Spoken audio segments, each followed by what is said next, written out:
Breast milk science. It's a thing, and it's our thing. We're ByHeart. We're an infant formula company on a mission to get a lot closer to the most superfood on the planet, breast milk. Our patented protein blend has more of the important and most abundant proteins found in breast milk. We're the first and only U.S.-made formula to use organic, grass-fed whole milk, not skim. We make our formula in our own factories in Iowa, Oregon, and Pennsylvania, using a small batch manufacturing process that works to preserve the integrity of our ingredients.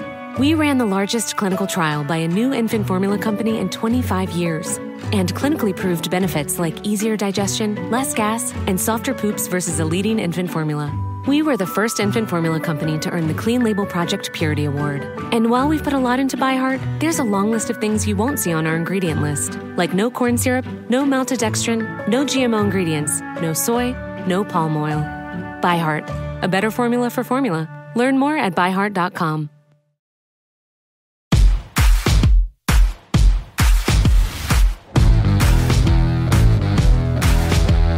Welcome to the Dogs Podcast with your hosts, Blake Reneker, Justin Charles, and Josh All. We appreciate you guys being here on a Wednesday night. Got pushed back a little bit later in the week. Make sure we could all be here for this. Appreciate you joining us live. A lot of big things happening for the Browns this week. Some Deshaun Watson news in terms of throwing. And Joku was on his podcast. We're going to get into some stadium news. We're also going to talk about, obviously, the new rules for the NFL that got proposed and passed this week. So pretty packed episode today. Can't wait to get into all of it. Before we do, though, remember, check us out on thedogspodcast.com. If you want to get your thoughts on the show, you just tap leave voicemail in the drop-down menu. We love getting you guys intros, like Kenny Mack says. It makes the intros of the shows more fun, especially in the off-season. Spice it up. Make it yours. We've got some really good ones in the past. So make it yours, make it fun, and we look forward to getting them. You can find us on Apple, Spotify, Google. If you prefer to just listen to this show, if you're watching on YouTube and you haven't subscribed yet, please do so. Huge shout out to everybody in the last week who has followed, helped get us over the 9,000 subscriber mark. That was a short-term goal of ours, and we were pumped to be able to hit it last week. So appreciate everybody who went and hit the follow button in the past week to kind of get us over that hump. Next stop is 10,000. We'll probably start brainstorming a pretty cool giveaway of some sort. So again, if you're watching and you haven't subscribed yet, please do so we can get to that 10,000 subscriber mark. Make sure you check us out at the Dogs Podcast on all the major socials. And if you're looking for more dogs content, head to jointhedogs.com, become an official Dog Pack member on our Patreon page. You get access to an extra episode every week, access to the private Discord, fantasy football with us during the season, and you just get to kind of mix it up with people from all over the globe that are Browns fans, or even brainstorming the idea of like a Dog Pack get-together sometime where like everybody's going to come into town. We're going to make a whole weekend of it, go to the Hall of Fame, do some golf, and have like a party.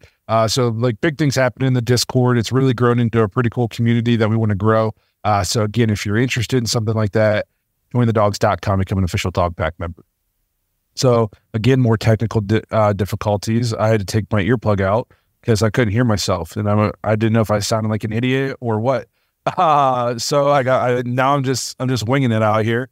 Also, I'm wearing glasses, so please be nice in the episode because my eyes are messed up, and my contacts are even more messed up than my eyes right now. So I had to go to my glasses. So please be nice. I'm very self-conscious about them, even though my wife says I look so cute.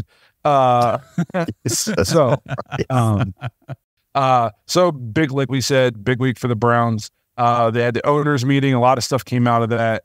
We got news. Deshaun Watson's about to start his throwing regimen. Ken Dorsey and Kevin went out to LA to talk to him. So what are you guys' thoughts with that? I want to address, I've seen some things like people like, why did the coaches have to go see him? Why didn't he fly to us? Well, first of all, like the coaches are perfectly capable of going out there. You don't make the person who just had surgery jump on planes and fly across the country. That's where all of his doctors are. That's where all of his rehab is. Like, no, it's okay. They're big boys. That's part of their job. They can go out there and visit him. Yeah, I've heard a lot of that. Yeah, I was going to say, I've heard a lot of that, Nick Chubb's rehabbing every day in Cleveland, and why isn't Deshaun in Cleveland? I don't think people fully understand the life in the offseason, or maybe just the life in general of an NFL player. You don't live in the Cleveland Browns facility year round. when the season's over and it's the off season, guys go home. I mean, you're kind of, it's fend for yourself. If you want to work out, you work out. If you don't, you don't. Like, you are on your own schedule as soon as the season is over. So it's no different for a guy like Deshaun Watson recovering from injury in the city where he had his surgery, where his rehab team is, where his surgeon is, his doctor, everything. So that all that stuff online I keep seeing is, I don't know, that's wild. I feel like people need to, I don't know, get out, open your minds a little bit. People don't understand that this is a job. Yes. Do you live at your job? If you know what I mean? Like, if you have a bad day at work, do you just stay at work longer to make up for your bad day yesterday? No, you clock out and you go home. Like, it's a job for these people. So yes, he doesn't live in Cleveland year round. He went and he had surgery and he's out there with his doctors. Like, I one thing doing this podcast and talking to some players and going, one thing that is to open my eyes a ton is like, it's so much different when you're in the league than the fans' perspective. Like, these people don't live it. And hey, somehow my child just broke in here. So I didn't even know she could open doors. So, hey, we're going live. You want to say hi to everybody?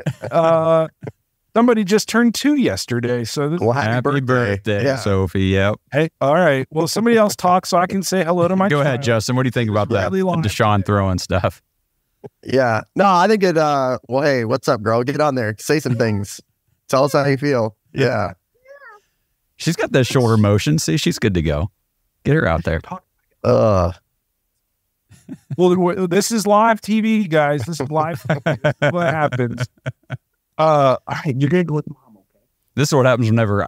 The reason we're not in the studio tonight is because I had to get my kid tonight and threw a wrench into the whole schedule. So that's why we're at our houses and, well, kids. Yeah, no one's broken into my room yet, so things are looking positive, I guess. So that's good. I think just touching on what you guys were talking about too, like with the coaches going out there, I think it just solidifies everything that you hear as far as like conversation and stuff. Like the conversation and the, back and forth with what the coach is saying as far as in communication with each other, like on the daily and making sure that they're all on the same page. I think it just kind of solidifies that. You have a new offensive coordinator, they all are implementing their ideas into what they want to do. You have your QB1 who's going to be a big part in that. So I think it just solidifies all that. I think it's another thing. It's in line with the whole Greenbrier thing where they take the team away from the facility and they go do their thing and they get together. Kevin Stefanski, Ken Dorsey, they could have just waited until the team got back together later this spring. You know what I mean? To bring Deshaun Watson and get him acclimated with Ken Dorsey. But they went ahead. They took a trip out to LA to meet with him, sit down, just hang out. They had dinner. I can't remember if they attended the throwing session or if it was just the Browns training staff that did that. But either way, Stefanski said that, Dorsey and Watson hit it off. Dorsey's a former quarterback. So he said when you get two quarterbacks together, they usually hit it off pretty well. And it's all good things. I don't know what I feel like people are scratching and digging and clawing to find things to be mad about with the Browns. It's off season. It's off season. Everybody wants the drama. Everybody wants. We've had years and years of it, and now it's like, well, things are actually really good. Better find something to be pissed off about. Yeah, as a fan base, we just can't just chill the hell out for 2 seconds and just be happy. It's not like we just made the playoffs and like regardless of how it happened and ended, we can't just chill out and just progress into the next season on a positive note. We have to just be super negative and just hate every move that the GM or the head coach or whatever has done. It's kind of frustrating sometimes. Sometimes I wish I just could go like LeBron James 0 dark 30 for the rest of my life with Browns fans, but I just choose not to. So, but it is frustrating. But it's the off season. People need something to talk about. Free agency's over pretty much. So here we go. I think my next solo episode is going to be why can't we just be happy? Never. I think that's going to be my episode because, and I don't want to do too much here because it took me this long to think of another idea for a solo episode. But if you just go look at the success that Andrew Berry and Kevin Stefanski and the Browns have had in the last 5 years, they're right up there with some of the best teams in the league in terms of what they've done. I saw a stat today, only the Chiefs, Cowboys, and one other team, I think the Bills, have more 11-win seasons than the Browns in the last 4 years. Yeah, that's right. So so it's like, I don't understand. People, first of all, people are like, we haven't won any playoff games. Well, that wasn't these guys. Were they supposed to come in and turn a dumpster fire into a perennial playoff contender they were supposed to go to the Super Bowl the first year they took over, or else it was a bust? People are just, and we're going to get into like Kate York coming back in like it's wild to me. Like, I don't understand. And you say off season, but it's even in season stuff that's just crazy. But yeah. I just want to take a second. This has been a very rough start to the episode for yours truly. So hopefully no more technical difficulties. Although you guys got to see my child and she's pretty cool. So you guys, she is very cool. Yeah, very cool kid. I can't believe she's never opened like a door before from scratch. It must be like 2 years old. Well, now you got the moment on video too. That's pretty cool. Yeah. Yeah, it's documented forever for everybody on YouTube, all you weirdos to look at. So where are we? Have we gotten into Njoku being out there yet? No, we have not. No. So I thought it was really cool that David went out there, and I don't think he's going to be the last player to go out, but he went out there specifically to help with his rehab. Correct? I'm not making this up. That I can't. Or did he go out just for the podcast? I had heard he had gone out there because he's going to throw with them, like he's going to be. But I don't know if that's true or not. Maybe that was just some maybe he was part of that throwing session too. I'm not sure. I know that he went out there definitely to hang out with them and, just basically just be a teammate. And that's what he went out there to do. And we've been talking about David forever now about how he has just embodied Cleveland. He is a Brown. He is the ideal, the stand-up model of what a Cleveland Browns teammate needs to be. And here he goes out to LA to see how his quarterback's doing and lift his spirits. Because you got to remember, too, there's a lot of mental health stuff that goes on when you recovery from injury at any level, but especially at the pro level, because first of all, you get all the negativity. You got your own mental, you're trying to recover. Your body's injured. You're not able to do what you were doing before. You're trying to recover from that. There's just a lot of stuff going on. And I thought it was cool that David went out there to be with him. Yep. And he should have his own podcast.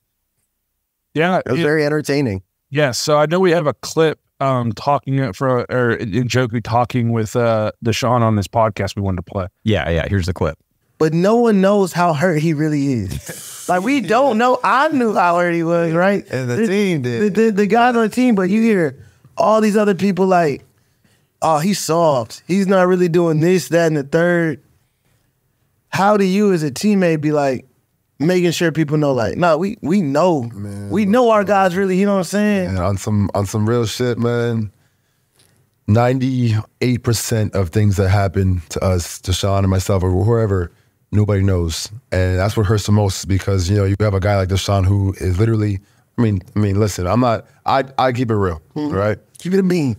I've had a high ankle sprain before. That bitch hurts like a motherfucker. That shit hurts so bad. I couldn't walk. I thought I was a big old macho man. I couldn't do nothing. He tore shoulder, right? Tore my shoulder. And had a high ankle sprain in the same game and still beat the juggernaut Ravens. You know what I mean? That's something that people don't really like comprehend the right way. You know what I mean?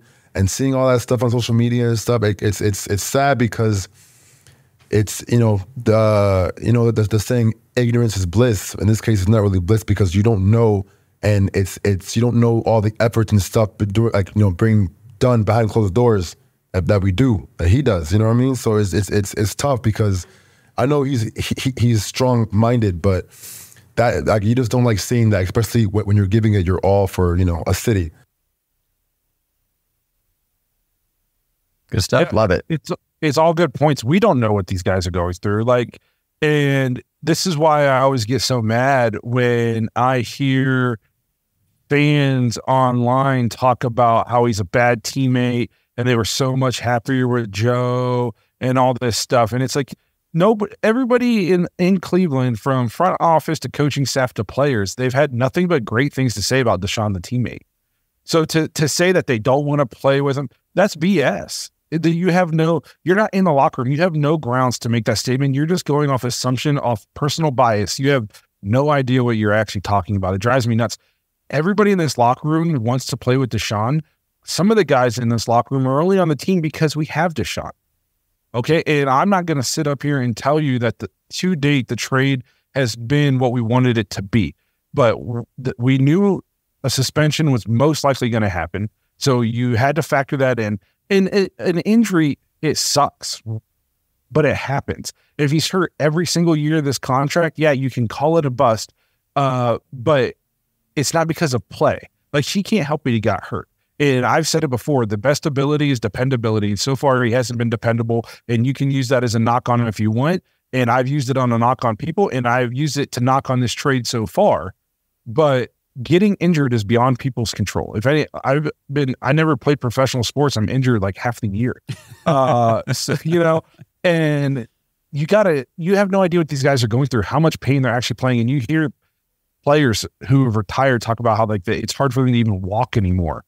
You know what I mean? So I like how Njoku kind of put that out there, because Deshaun was never going to put it out there. He was never going to come out and say, you guys sound stupid. Do you have any idea how hurt I actually was? Right. Because then people be like, oh, this guy's just looking for the sympathy card. So I like that Njoku went out there and did it for him. Like, that's what a good teammate does. That is what a good teammate does, a good leader. And, you know, in comparison, talking about guys getting injured, I don't see anybody out there saying Nick Chubb's soft or that he's injury prone or, you know, he's the third highest paid running back in the league. Oh, well, that's a waste of money right there. He's just stealing money from the Browns sitting on the I think people just have their own personal insecurities for whatever reason, and they just like to project that onto other people. I agree. I honestly, for the first time in my life, I love that there's no noise from the team and the organization. I love that it's just locked tight. I don't care about what everybody else in the media and like fans are saying. I could care less. If you want to, you know, get a narrative or make up what you want, that's fine. You know, people are bored. It's the off season. It's fine. But I love that you don't hear nothing bad coming from the team, because in the past you did. You had head coaches just talking at press conferences about players. You know, that's a locker room thing. But yeah. No, I think I see things online all the time too, like how Stefanski hasn't come out and said who's going to call plays yet. He said, you know, they're going to make that decision later down the road. And this guy on Twitter is like, he's making this a bigger deal than it needs to be. But somebody said, no, he's not. The media is. Yeah, like, you guys are. And he's like, no, he's like, every other team we know who's calling. Well, who cares? It doesn't affect your life.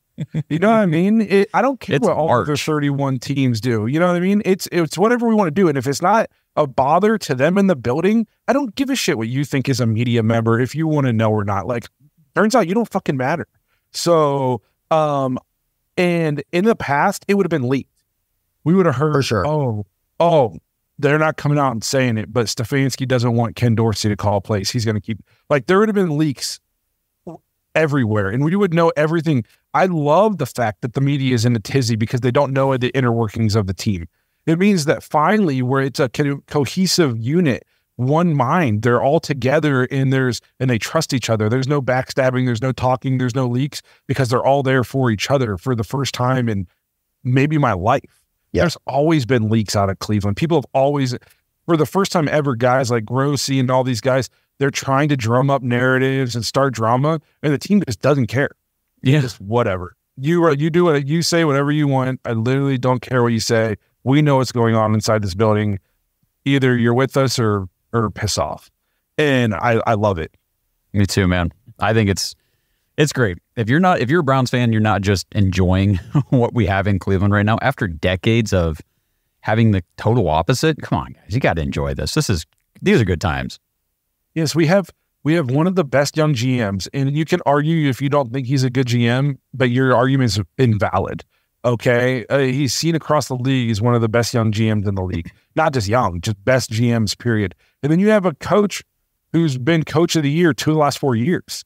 And that doesn't happen by accident either. And that's voted on by not just Browns fans. It's voted on by people around the league that recognize what he's doing. So for the first time in our lives, we've craved stability. And now that we have it, it's not stable enough, or it's not exciting enough. It's like we're never happy. We can't be satisfied. Good isn't good enough.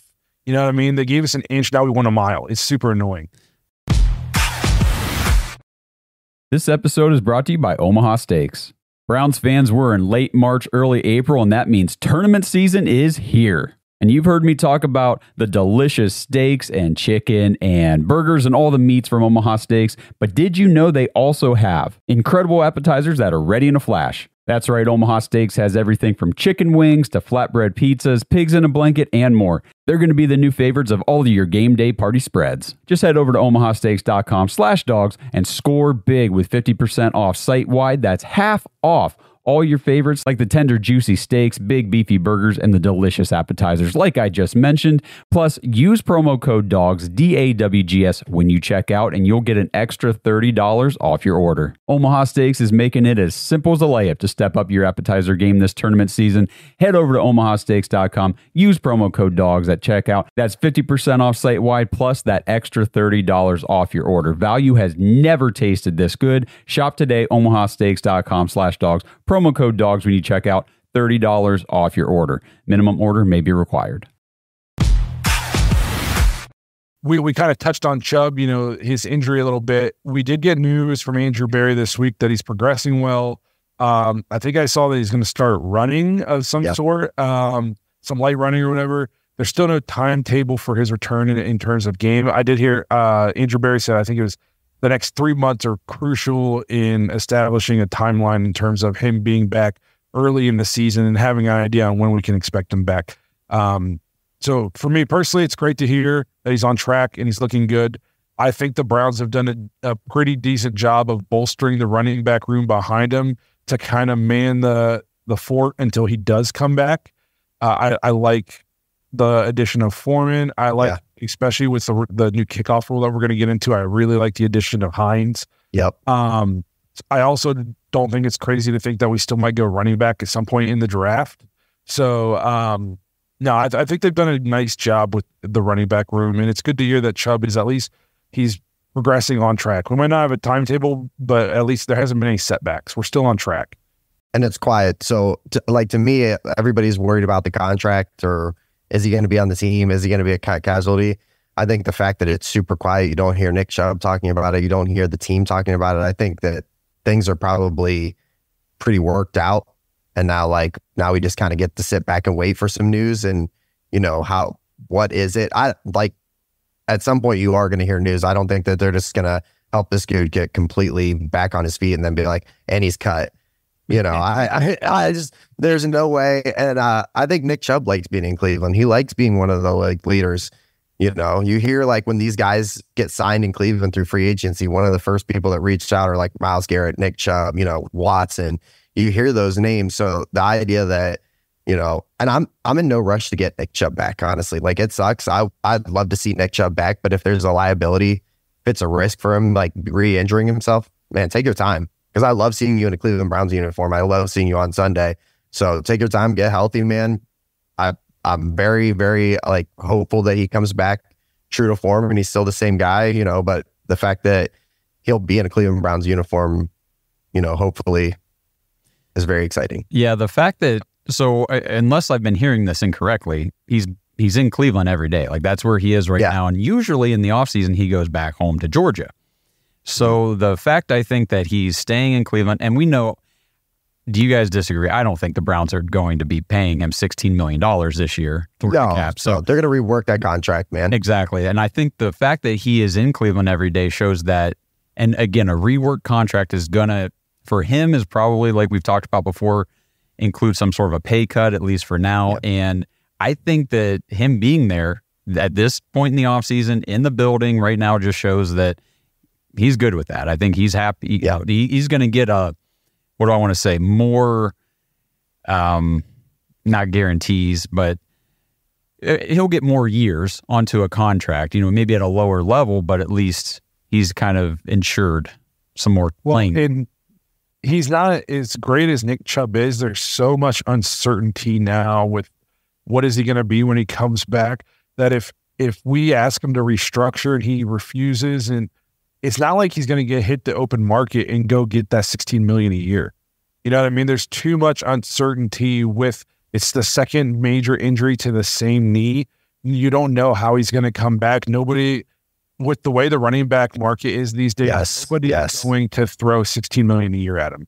So I think he understands that. I think him and the Browns have a good relationship. I think Andrew Berry has done a really good job of cultivating relationships with the players on the team. Like, Yeah. I think it's a business, and we make people know like that we have to do what's best for the team, but also we're going to do right by you. And even if you do have to get let go, like it's going to be done in a professional way, and we're not going to screw you over, that kind of thing. So I think they'll work something out. Like you said, it's going to be cheaper.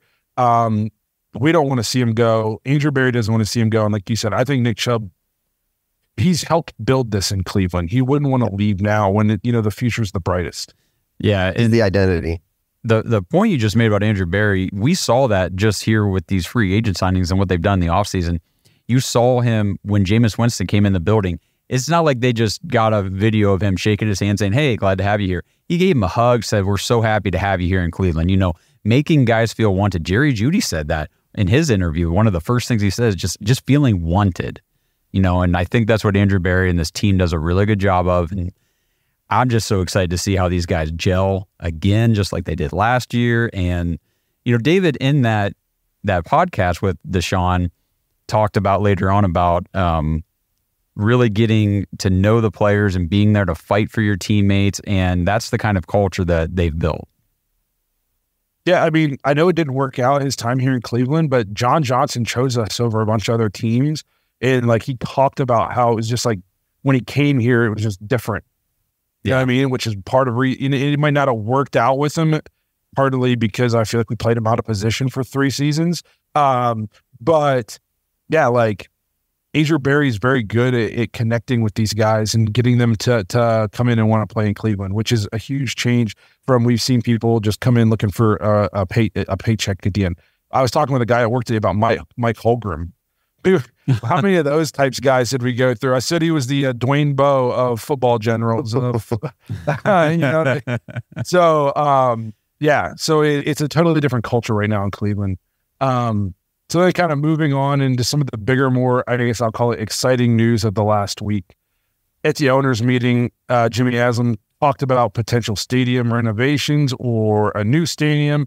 And he essentially said that they were down to 2 options.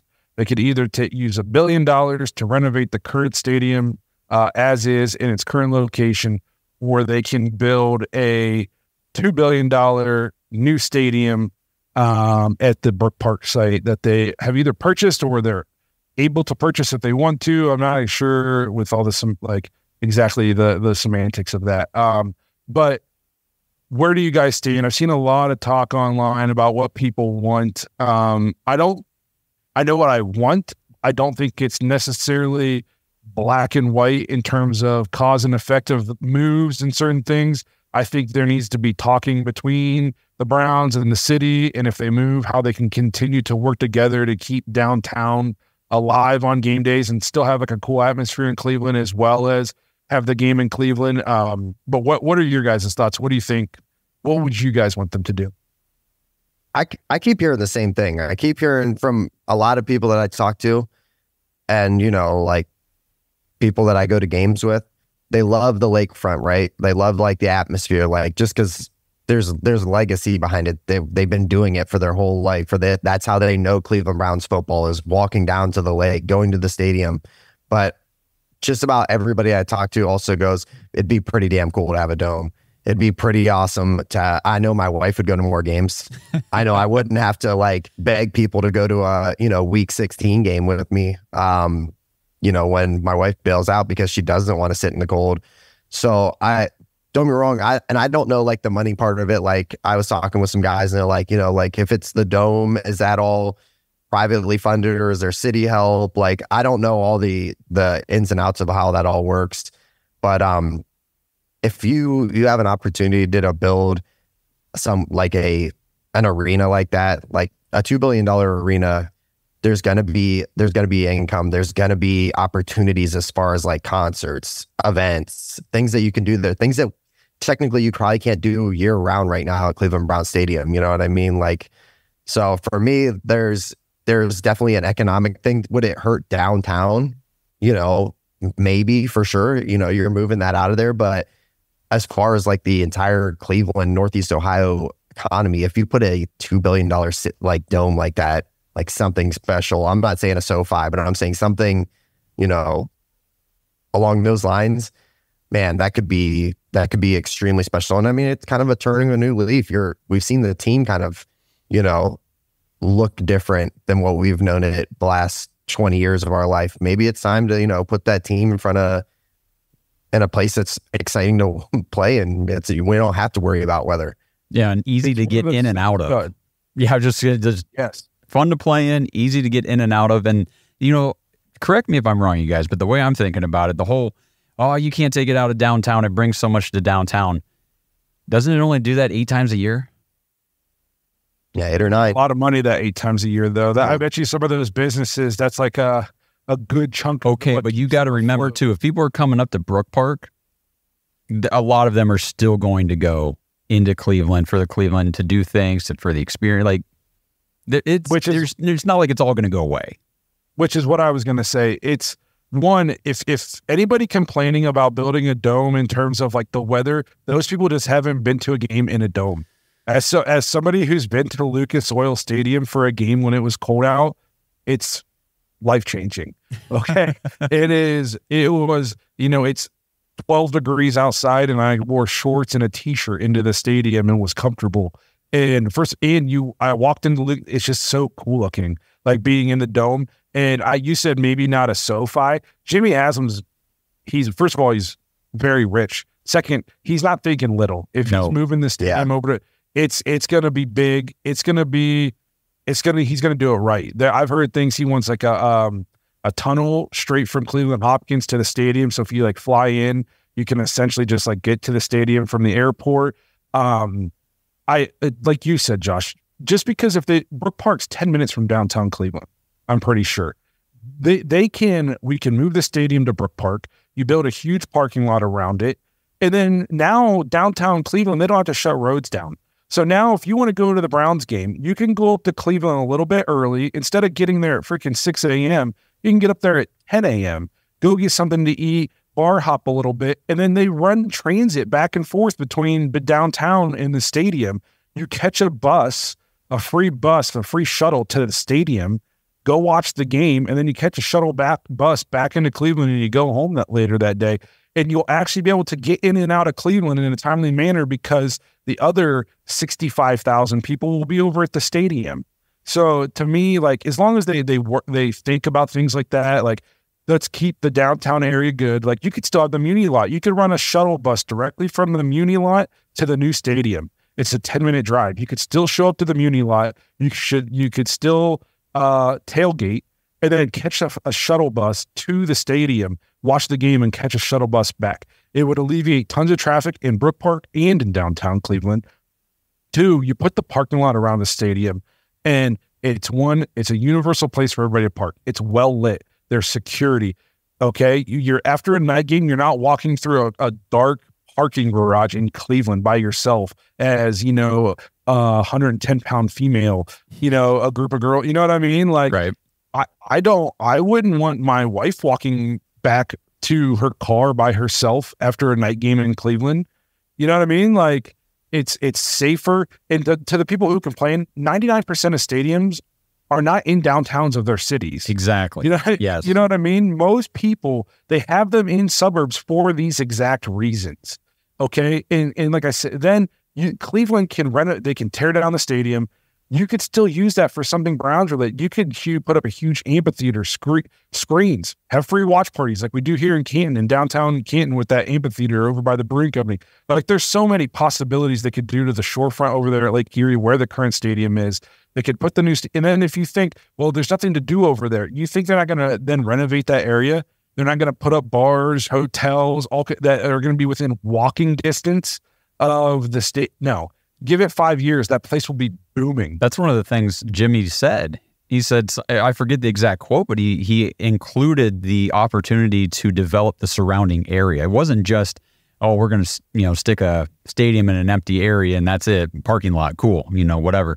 No, he said, every NFL owner nowadays has the vision and dream to build their own stadium and develop the surrounding area. I'm pretty sure is how he worded it. So he's got a bigger picture in mind. And just listening to him talk, listening to Dee Haslam talk about she went straight to the parking and the logistical nightmare that is the current Lakefront Stadium, I would bet money that they're going the Brook Park new stadium route. They are just easing their way into this for all the fans who are against it, which I feel like a lot more people are for it. I put a poll up on Twitter the other day, and last time I checked, it was like 75-25 in favor of the Dome Stadium in Brook Park. So I think that's the direction they're heading. Yeah.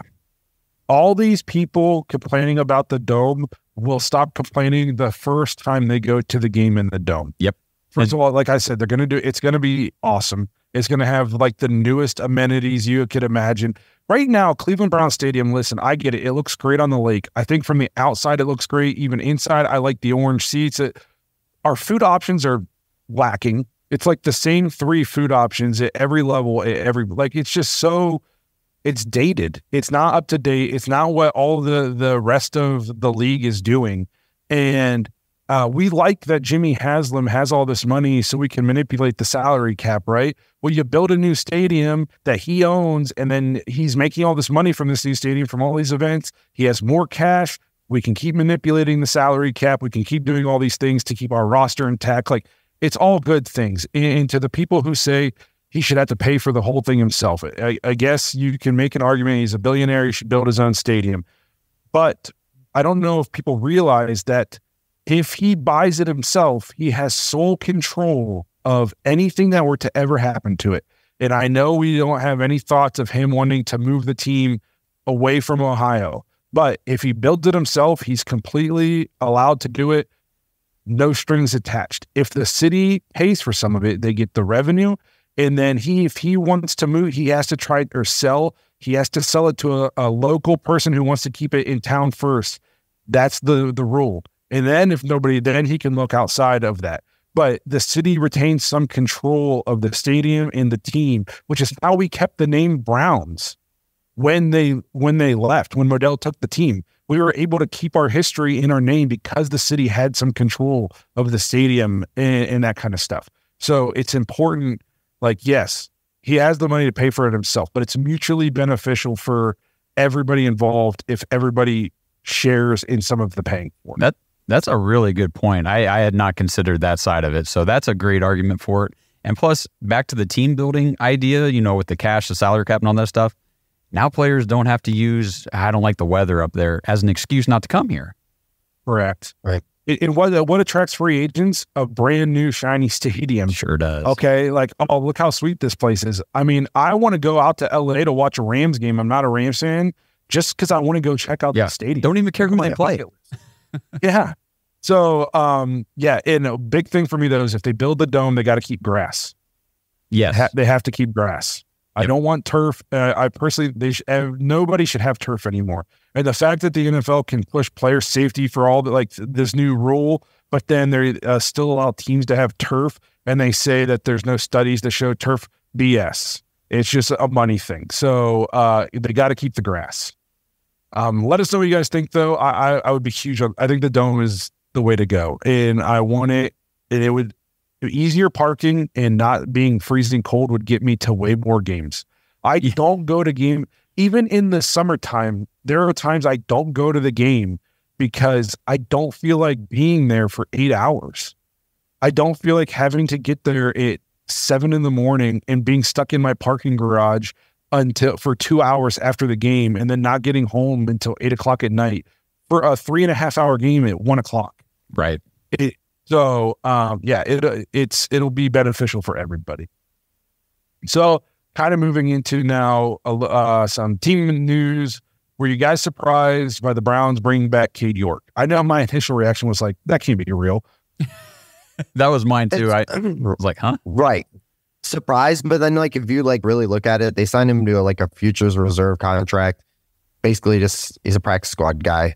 I know people are up in arms, when the news came out, they're like, we're cutting D-Hop. What are we doing? That he just had the best season ever. We're Blunderbuster Browns. Here we go. I'm like, no, guys, read the article. Don't just read the 6 words. Don't read the clickbait.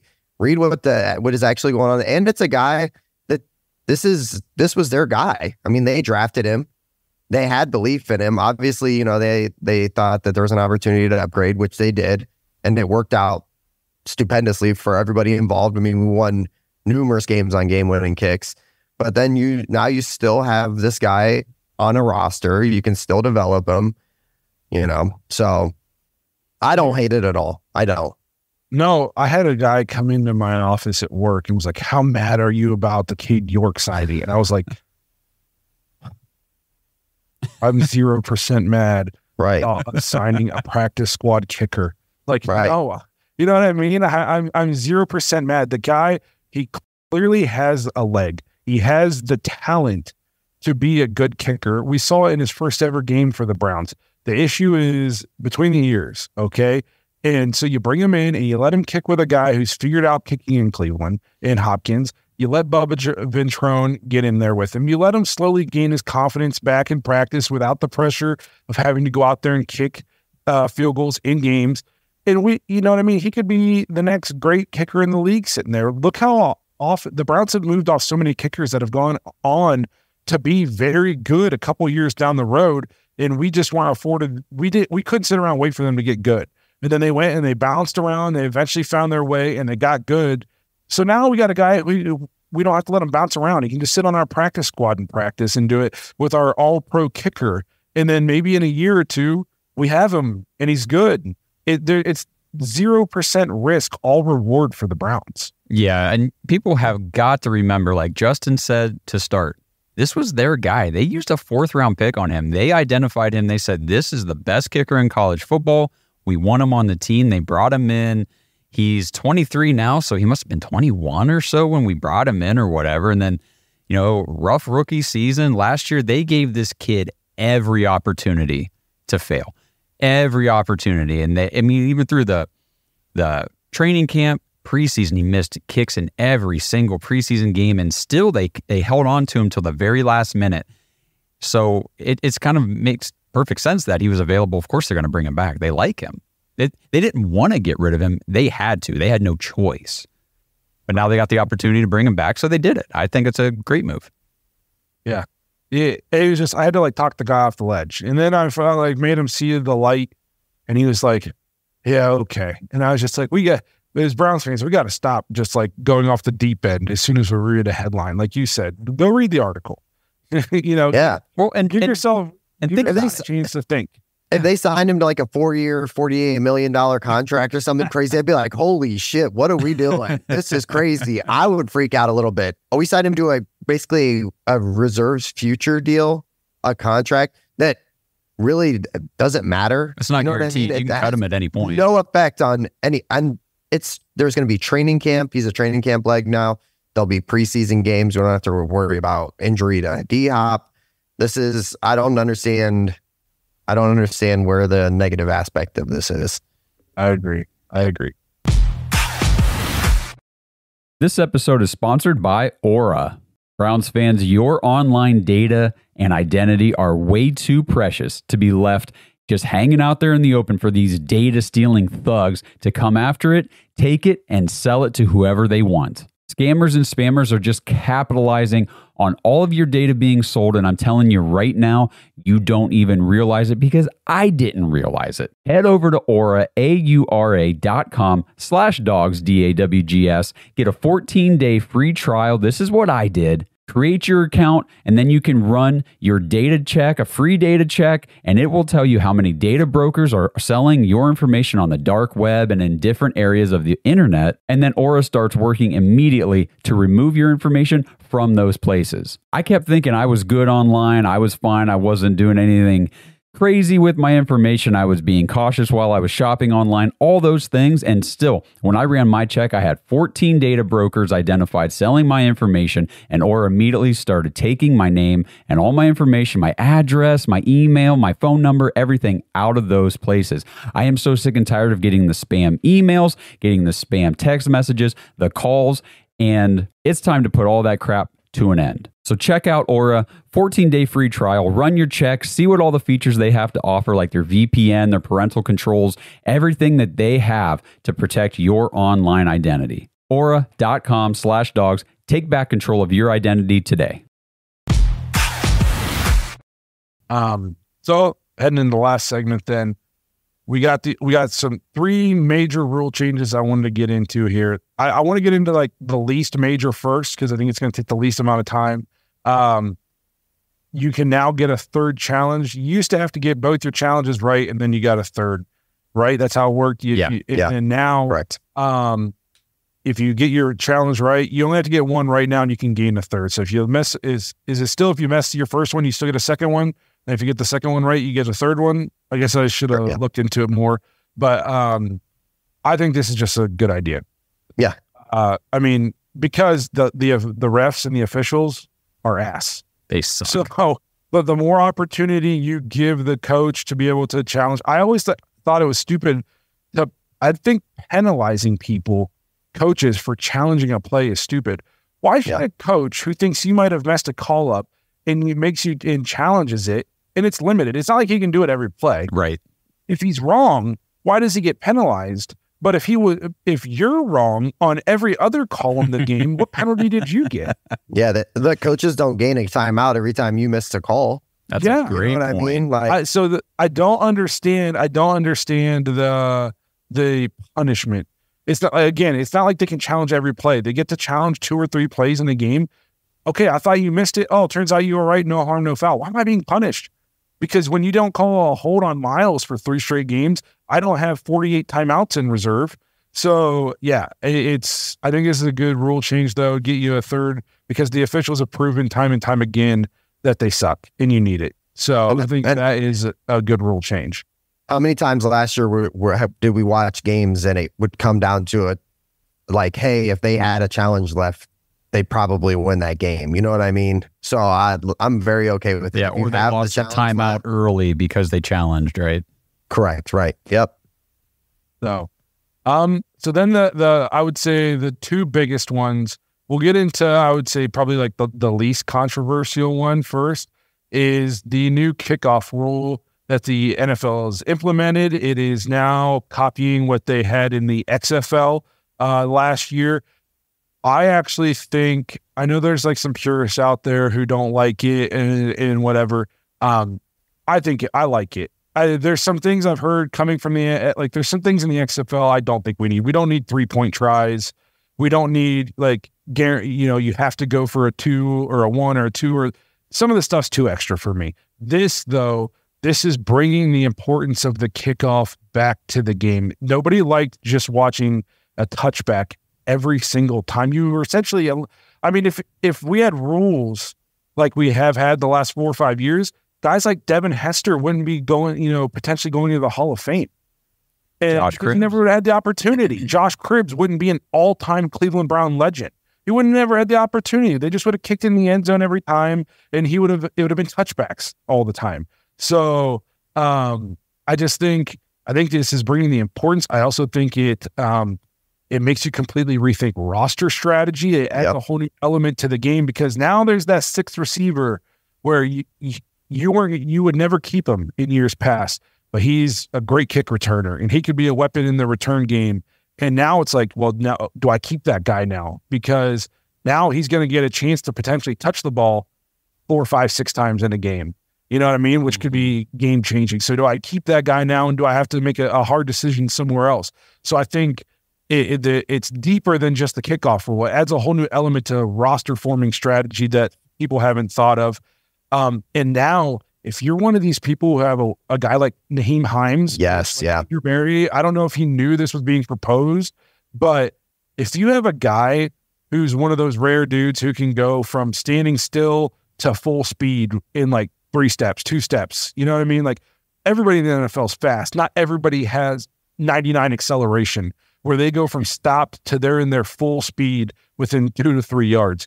If you have one of those guys now that you put back there and everybody else has to stand still and all of a sudden he catches the ball and he's at full speed in 2 steps, 3 steps, that's a weapon now. You know what I mean? Like that's potentially game changing. And I think it makes the kickoff way more exciting. There's a couple negative things that, I don't necessarily love, but I think the pros way outweigh the cons. I like that. I'm sorry. Go ahead, Justin. No, I know like the first time like I saw it, I was like, this is weird. You know what I mean? Like the first time you saw an XFL game and you see it, you're like, this is kind of strange. But just like to touch on like Blake's point, you've got a guy that in open space can just bust a cut, like make a cut and get upfield super quick. And you have a special teams unit that can kind of hold blocks. There's the ability for explosive plays is crazy. I mean, like the kickoff has become kind of pretty much irrelevant. Yep. It's not even a part of the game anymore. So for me, like this is exciting, you know, like used to love watching Josh Cribbs. I thought it was like some of the most exciting moments of all those seasons because that was the only exciting moment of some of those seasons. Yep. But you have a playmaker. You got to touch on it, Blake. You have a playmaker who's explosive in space. You get a couple blocks and you make a cut, you're gone. You know, you're gone. You're upfield at 7 points. So I do like it. It'll be weird the first couple times you see it because it does look weird, but I like it. It'll be, so like you said, it takes the play that was essentially being phased out of the game entirely. I thought we were going down the path of in 5 years there will be no more kickoffs because they're essentially right anyway. So now all of a sudden it turns back into a play that not only is it relevant, I want to watch it because there is strategy involved. There are blocking schemes that the return team can do. They can put either one returner or they can put two back to get an extra blocker, you know, running ahead, or they could do reverses or fake reverses, handoffs. They can, you know, the kicking team has to decide if they want all 10 of their guys on the line. Do they drop a few back in like coverage just in case they break through the line? You know, so there's all these different elements to the kickoff now that are going to be fun to watch, and teams have got to strategize and prepare, and it's going to be a lot more fun. I'm really excited about this one. I think a bad point some people have been making is they said we're going to this pretty soon. There's not even going to be a kickoff. No, that was the other way. That's where we were going. This is the point of this. Yes. The point of this is to keep the kickoff in the game because I don't think people want to get rid of it because one, it can be an exciting play.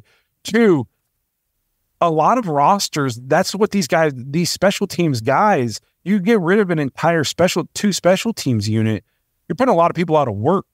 You know what I mean? And so, like, I don't think they wanted to get rid of the play. They wanted to find a way to do a play and do it safely. And again, we're going to get into some player safety stuff with the next rule. Just because I think that the game needs to remain physical doesn't mean I think we should be stupid. So a regular kickoff, I can understand not wanting to do that in the NFL. I was a freshman in football on the kickoff team, and I hit a dude running at 40 yards, a full sprint. And I'm just as a freshman, a little 150-pound chunky kid running down there, running a 40 in a week. And I hit this kid going as fast as I could, and it knocked my helmet and his helmet off. And it hurt so freaking bad. Okay. And I was running 6 miles per hour. And these guys are running 17 miles per hour. So I understand like the collision aspect and wanting to make, so the fact that they didn't just eliminate it and they're willing to look to the XFL and be open-minded, which I feel like the NFL hasn't always been open-minded, to go do something like this and try it. I like it. I think it's a good idea. The negative, I don't like that there's no surprise onside kicks anymore, but I like that. I feel like I'm more upset about that than I should be because I'm pretty sure in my whole life I remember two. They don't happen in the NFL very often. No, and I know one of them was a big one. It was in the Super Bowl, and it kind of changed the tide of the game, so I understand that. But that one, and I remember one in a regular season game within the last couple of years, and in my whole life, that's it.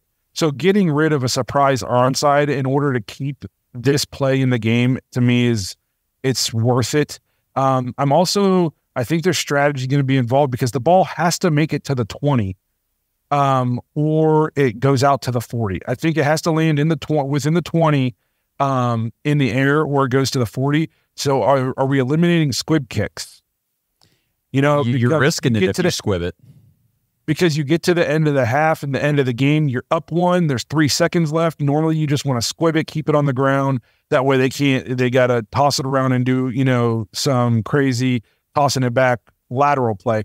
Now you risk if you squib it, it doesn't make it to the 20, it moves all the way out to the 40 untimed, and they can throw a bomb to the end zone. So I'm curious to know about squib rules and that kind of thing, how that's going to change. But, I mean, it says if it doesn't make it there, if it doesn't make it to the landing zone is what it's called now, that area between the 20 and the goal line, And what's cool is there's no fair catches. So again, there's just more strategy. So the kicking team can say, make sure you get this thing to land outside of the end zone. We don't want a touchback here. We want to be able to make a play. And the returner has got to catch it unless he lets it bounce into the end zone, which if it bounces in the landing zone and then goes in the end zone, I think it only comes out to the 20. But if you kick it all the way for a touchback, then it's the 30. Yeah. There's a whole bunch of different rules. We're going to have to learn them as the season goes on and there's going to be some hiccups here and there, but overall, I really like this concept. I think it's going to be a play that it's just a kickoff. I'll go grab a beer, It's 100% at least worth trying because nothing, you know what I mean? We were literally just kicking it out of bounds every play. So I like the idea. So now into the most controversial, dumbest rule change. This is what I did my solo episode on before it happened when it was just a proposed idea. Somehow unanimously passes NFL banning the hip drop tackle, which the fact that we've named a tackle is wild to me.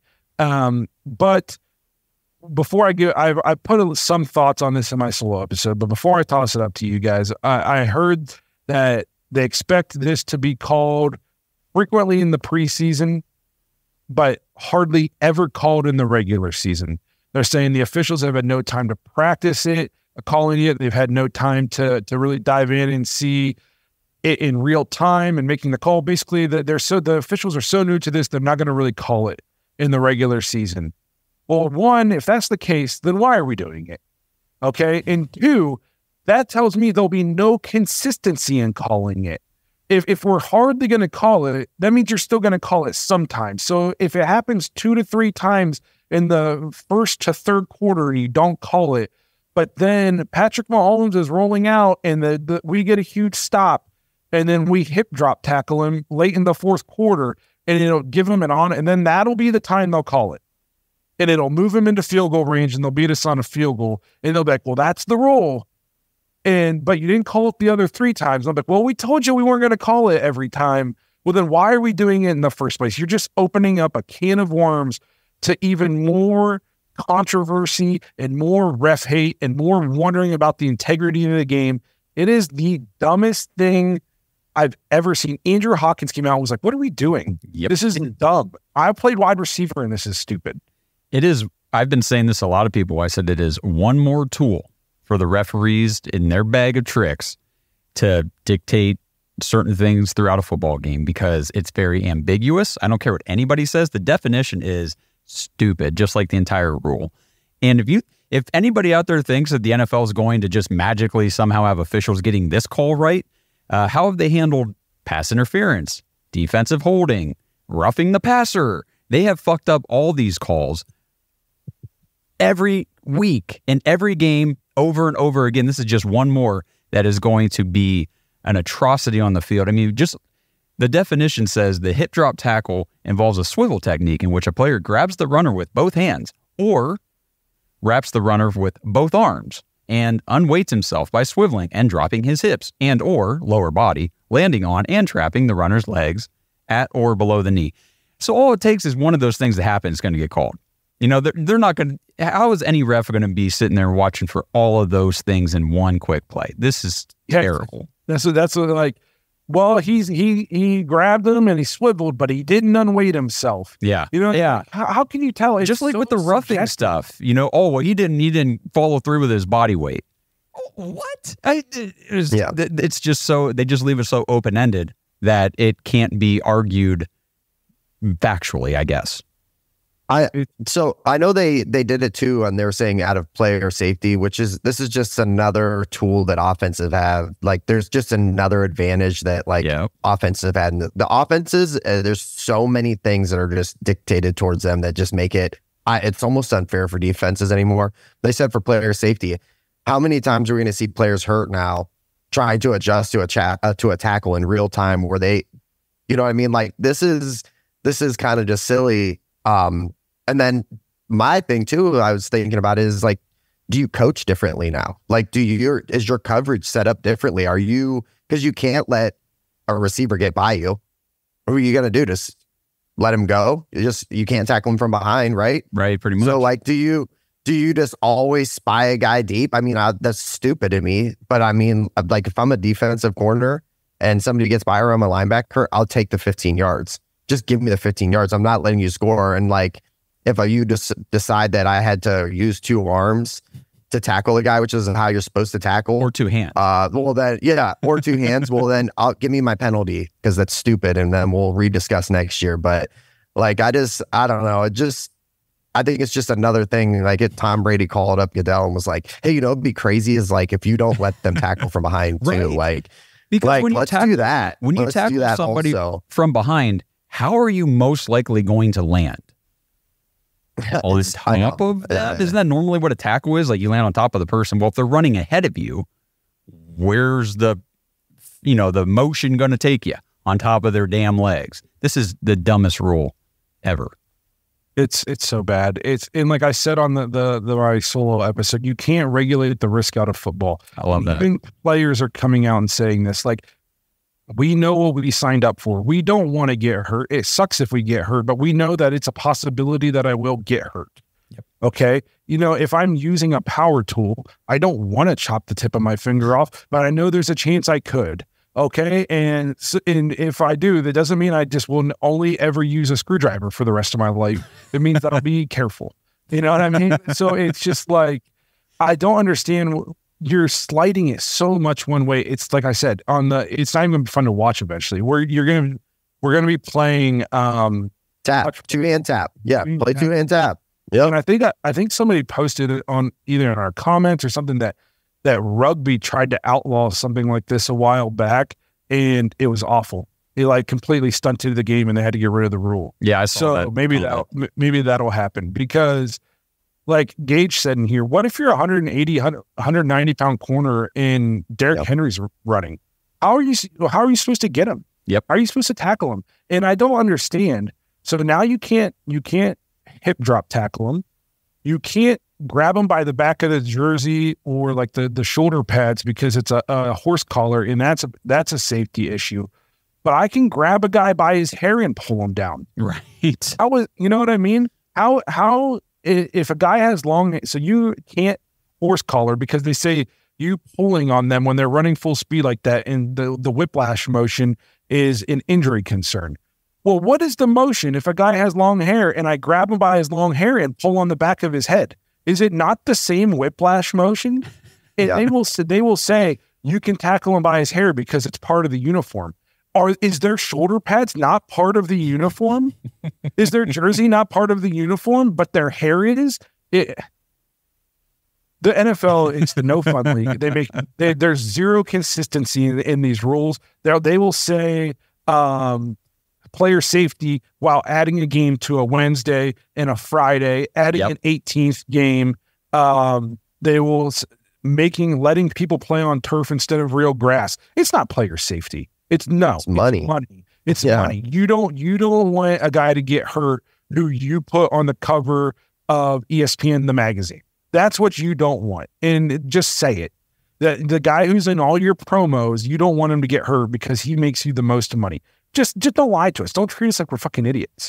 just come out and say, we don't want Patrick Mahomes to get his leg hurt because then we would lose some money. And at least I could say, well, I hate you, but at least you're not treating me like an idiot. That's fair. That's a great point. That is a great point. But all right, well, that's everything we wanted to get to. We're right at the hour mark, despite all the technical difficulties, the surprise disappearance by my child, me in glasses, not being able to see anything or hear, yeah, or here. We made it to the end, so we appreciate you guys sticking it out here with us, being here with us even in the off season. We just keep chugging along, putting out this content for you. Again, remember, if you haven't liked and subscribed yet, please do so here on YouTube. Help us get to that 10,000 subscriber mark. If we can get to 10K before the season gets here, man, I'll give away the coolest thing you can think of, like $10 or something. Yeah. So help us get to that 10K subscriber. Again, if you want to get your thoughts and your voicemails on the show, head to thedogspodcast.com. Just tap leave voicemail on the drop-down menu and get your thoughts on the show. We need some cool stuff to get us through this off season. We're gearing up, getting closer to the draft. So that'll be cool coming up at the end of next month. And I'm going to continue to hopefully put out some more solo episodes along with Josh, maybe get a couple guests on. So we appreciate you guys being here throughout the offseason, hanging out with us. And until next time, go Browns and screw the NFL. Thanks for listening to another episode of the Dogs Podcast. Make sure you subscribe on YouTube and follow us on Twitter at the Dogs Podcast. Get your thoughts on the show at thedogspodcast.com.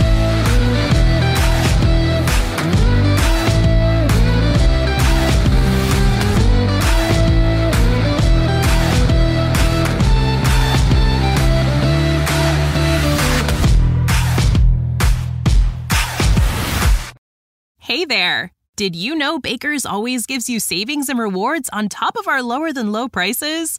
And when you download the Baker's app, you'll enjoy over $500 in savings every week with digital coupons. And don't forget fuel points to help you save up to $1 per gallon at the pump.